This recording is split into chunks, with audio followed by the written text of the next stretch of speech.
Viva Voz, com Vera Magalhães.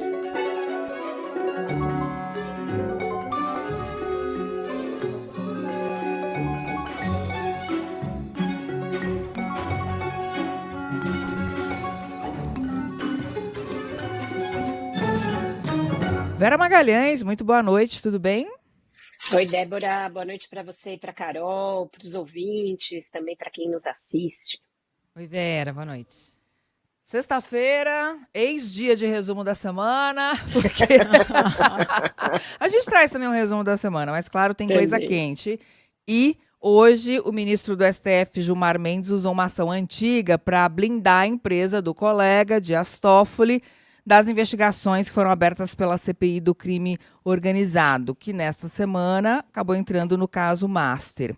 Ele atropelou o relator do caso, Vera, André Mendonça, e também o Senado? Atropelou, Débora. O ministro Gilmar usou uma ação da época da CPI da Covid para se manifestar num caso do qual ele não é relator. Ele não é com ele esse assunto.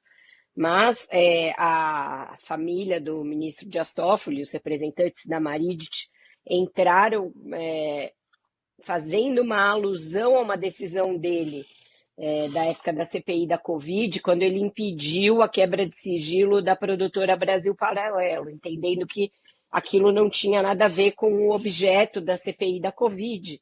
Então, por analogia, já entraram com esse endereço certo ali, já com uma indicação de que o ministro Gilmar Mendes já tinha uma decisão nesse sentido, e aí foi para ele por conta disso. A reclamação já tinha esse link. Me pareceu uma coincidência bastante interessante, né? Eles acharem uma decisão do ministro Gilmar Mendes, que é um dos mais próximos do ministro Toffoli, para fazer a reclamação, sendo que o ministro André já havia se manifestado, tornando facultativa a ida dos parentes do ministro Toffoli à CPI do crime organizado. O que ele fez agora? Ele blindou mais.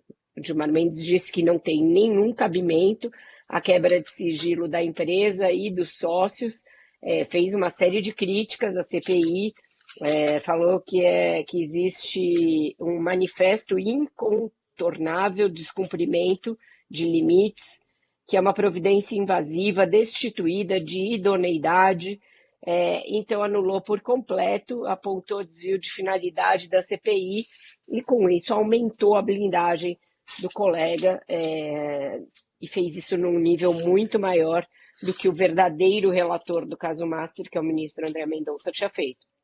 Também havia uma possibilidade do próprio Davi Alcolumbre, presidente do Senado, limitar as decisões dessa CPI, da CPMI, do INSS, mas o Gilmar também se antecipou ao próprio Senado e, com isso, fez essa blindagem aí, a decisão a blindagem ao Toffoli e à sua família. Agora, Vera, o caso Master acabou virando alvo de várias comissões, né? Apesar de não ter uma CPI do caso Master, tem pedidos para investigar em pelo menos 3 frentes no Congresso.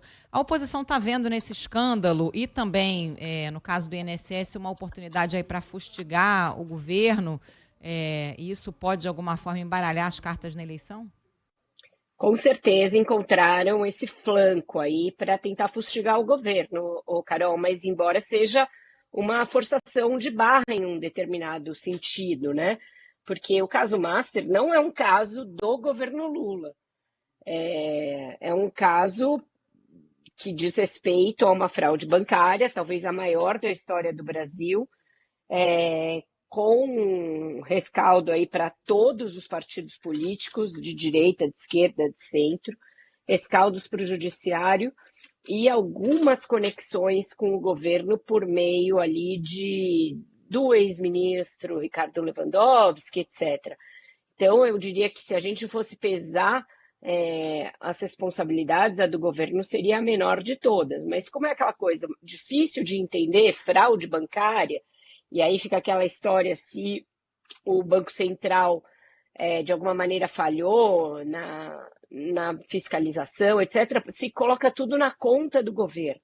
Mesmo o Banco Central, hoje em dia, depois de aprovada a autonomia, não é um ente do governo, mas cai tudo na conta do governo e a oposição está sabendo trabalhar muito bem nessa zona cinzenta, nessa confusão. Então vai fazer manifestação, está falando direto, o governo Lula com seus escândalos bilionários, etc. O que o governo gostaria de fazer, né? Gostaria de usar, pelo menos o caso Master, o INSS não, mas o Master no sentido oposto, de dizer que é o Lula o primeiro presidente do Brasil que está investigando o andar de cima. Também isso parece difícil de colar. Não é uma narrativa que as pessoas comprem, que elas olhem e falem, olha esse Lula destemido que mandou investigar o Daniel Vorcaro acima de tudo e de todos. Por enquanto, isso aí não colou. Está funcionando até aqui mais como um amálgama de escândalos que estão sendo erroneamente associados ao governo.